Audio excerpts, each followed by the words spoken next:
Welcome back to the Mr. Verzace podcast. I'm your host, Mr. Verzace himself, Rick Verzace, and joining me today is the man who is still the face of boxing, former 4-division world champion, former 2-time undisputed super middleweight champion, and former Ring Magazine world champion, Saul Canelo Alvarez. Canelo, last time we saw you, September, major event, sold-out stadium in Las Vegas. I believe first boxing match in that stadium, in Raiders Stadium. Over 40 million people watched it on Netflix. Things didn't go your way, but you're a guy who, after any fight, you look at what went wrong, what went right. Looking back on that fight with Terence Crawford, what do you think went right and what went wrong? A lot of things. My body doesn't respond the way I really want because I want to be like a more faster and this and that and then I don't recuperate my weight like I need it. So I feel a little bit tired. My legs feel like a little bit tired too. But he deserves all the credit. No, he make a better strategy than me. But I think I did well. Even if my body don't feel like I really want, but I did well. But it is what it is. No, you need to take the losses and learn from that and keep going. What was Eddie saying to you in the corner as the fight was going on? Was he urging you, like saying, you're doing this right or you're doing this wrong or more pressure? He tell me everything, and I try, but my body doesn't respond. I have cramps in my legs, so doesn't respond the way I really want. But, it is what it is. We learn from that and we move forward. And I know what mistakes I made in the fight and in the camp too. But that's what it's boxing about. I think a winner doesn't mean you need to win every time. No? You need to learn from everything, from the losses, take the losses and learn from that and move forward and still doing the things you love. Now, you could have fought anyone last year. You're big enough where you could have put me in the ring and it would have did numbers. You gave him a big opportunity. You're a type of guy who likes a little payback. Was there any part of you that got upset when he announced his retirement and you said, I gave you the opportunity, now you're not going to give me the opportunity back? Yeah, of course. That's I think I always give all his credit, no? But we need to run it back. That's why when after the fight I say we need to run it back this fight because I don't feel the way I really want. And I need to make this fight happen again, no? And it's gonna be different. I think for him to deserve all the credit, he need to give me the rematch, obviously. But he decided to retire, and we need to accept that and move forward. I'm gonna keep forward and do the fights I want and fight for our world champions again, with the world champions again, and that's it. But I think the rematch will be perfect for boxing, no? But it is what it is. Now, originally you were slated to come back in February. You were sidelined with an injury. Tell us what happened, the injury, and how has the recovery been? Oh, I have injuries, a lot of injuries in the past, obviously, because I have a lot of fights and a lot of training camps, a lot of work for a long time. So, and I never take care about my body. I always, no, it's good. I can handle this. One more fight. I never take care about my body, and I think this is a moment when I need to stop a little bit, make that stop, and take care about my body, and that's what I did. And I did the surgery in my elbow, and things went well. So I feel better. So I'm gonna be ready for September. A lot has changed over the last 2 years in the landscape of the super middleweight division. What are your views on it right now? I don't know. I don't know yet. I just know I'm gonna fight in September 12th, but I wanna fight world champions. So that's the idea. And speaking of September 12th, you're coming back, second fight in Riyadh, Saudi Arabia. Tell us about how that decision came to fight overseas in Riyadh and how your relationship has progressed with Turki Al Sheikh, because obviously you and His Excellency got off to a little bit of a rocky start in the beginning, but now two of you are very good friends. I think in the beginning was a misunderstanding. He talked with the wrong people. He approached to me in the wrong way with the wrong people. That's what happened. But as soon we spoke in person, everything was perfect. And now I appreciate him as a friend, and I appreciate everything he's doing for boxing too, and I appreciate all the things he do for me and my family. So it's different now, no. And in the contract we have like that. We have these two fights in Riyadh. So, and I'm glad to go there and experience all these things. I already fought in Riyadh, and I'm happy to go again. So if you had it your way, who would you like to fight in September? Do you want to go straight into a world title fight? Yes. I don't want to take a easy fight and come back and all that kind of shit. No, I want to go straight and fight champions. At this point in your career, you've accomplished just about everything. You're a first ballot Hall of Famer. What is left that you think you need to accomplish? I mean, you have the money, you've had the belts, you probably have made enough money to live 100 times over if you retired right now. What is keeping you going right now? I love boxing, and I think my passion for boxing. No, and I always say, oh, I accomplish everything and this and that, but every time I fight, I always break some record. Yeah. If you look back, every time I say, well, I pretty much accomplish everything. No, is there no more than that? No more accomplished that I accomplished already. But if you look back, every time I fight, I break records for some reason. So, and that's made me motivate. At any point, has your family, whether it's your children, your wife, your father, your brothers, have said, listen, maybe it's time to walk away. You've done everything. No. Never say that to me. Maybe because I spoke with my wife about it, and my wife I would respect my decision. And if she sees something about wrong on me, she will tell me. So, and my trainer, Eddie Reino, also too. So we're fine. I feel very good. I feel strong. So, and everybody respect my decision because I'm very true with myself too. I know when it's time to do the things, and right now I'm in a good moment to keep fighting. Now, to circle back real quick to Saudi Arabia, I know when I first went there for the first time, I've been there many times now, it was almost like a culture shock. Yeah. Because you read so many things that aren't true. And then when you go there, I felt like it was one of the safest cities I could walk in. I felt like I could walk all my jewelry, everything. I don't have to worry about anything. Yeah. How was your experience when you first landed and you were like, wow, this is completely different than anything I've read about? Yeah, it's different. It's like that's why I don't read so much news or bad news, because most of the news, bad news and everything is 1% true.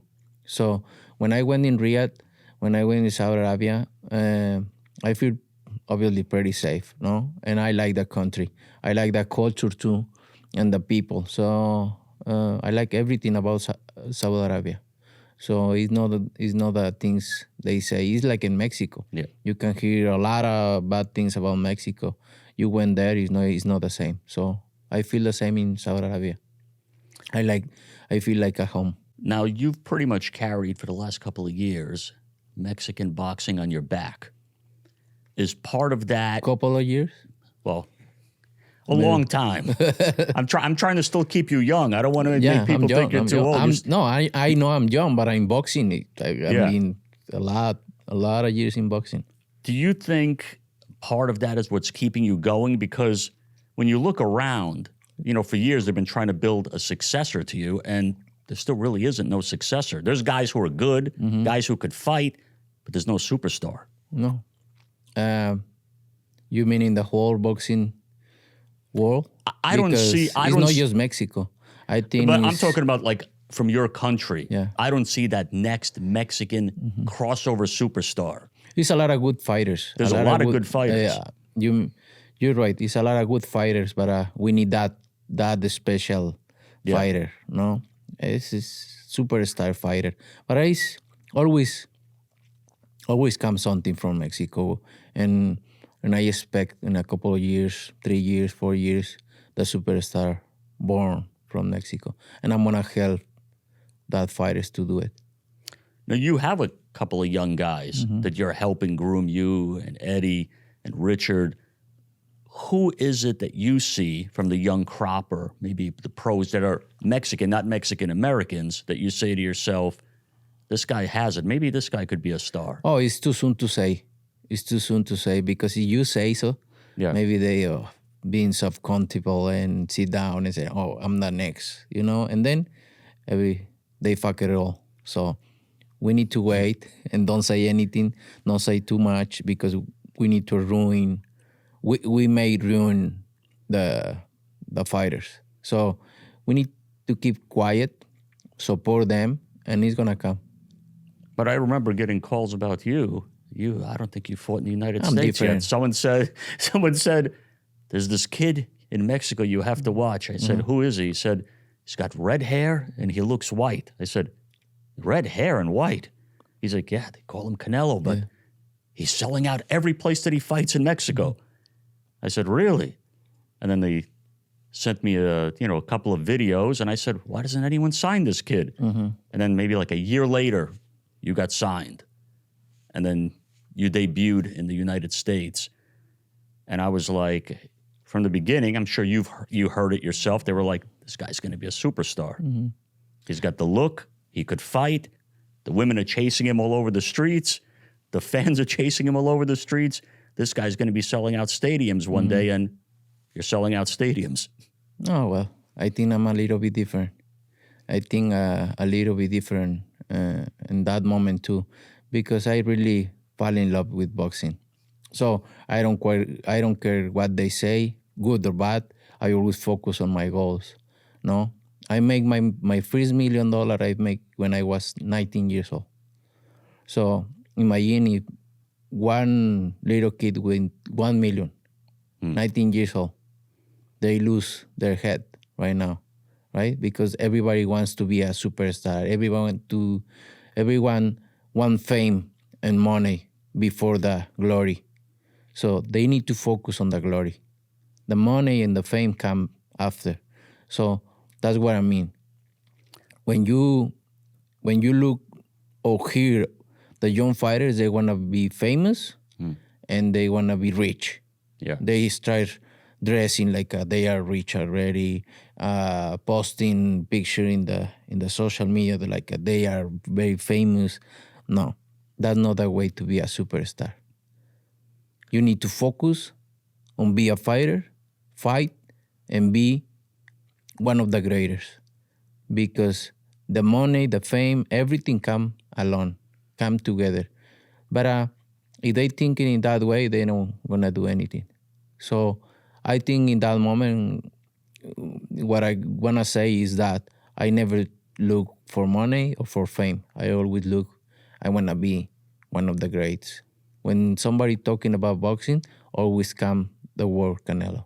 Now, do you think part of the reason for your success is you came from a very strong boxing family? Some of your brothers were boxing. So to have all of that around you, everyone's staying disciplined, everyone's doing the same thing. Were you all just kind of supporting each other to succeed? I'm glad to have a family like that with good family, no drugs, no alcohol, no anything like that. But to be honest, I don't really care if they wanna do something in the sport or no. I always focus on what I really want. So maybe they don't be into boxing, but I always when I knew boxing because of my brother, my older brother, I knew right away I want to be one of the greats in this sport. So what I mean is that I don't care if they want to do something or not. I always focus on myself. I never, and this is very important to say too. If you look at my career, I never talk bad about people. I never talk about other people. I never talk bad to other fighter. I never do that because I'm focused on myself. They can do whatever they want. They can everybody deserves to be successful, right? And you don't need to be jealous about it. You don't need to talk shit about other people. Even if you want to fight with that person, you don't need to talk about that person. If you look back, I never talk about shit about other people. I always focus on myself.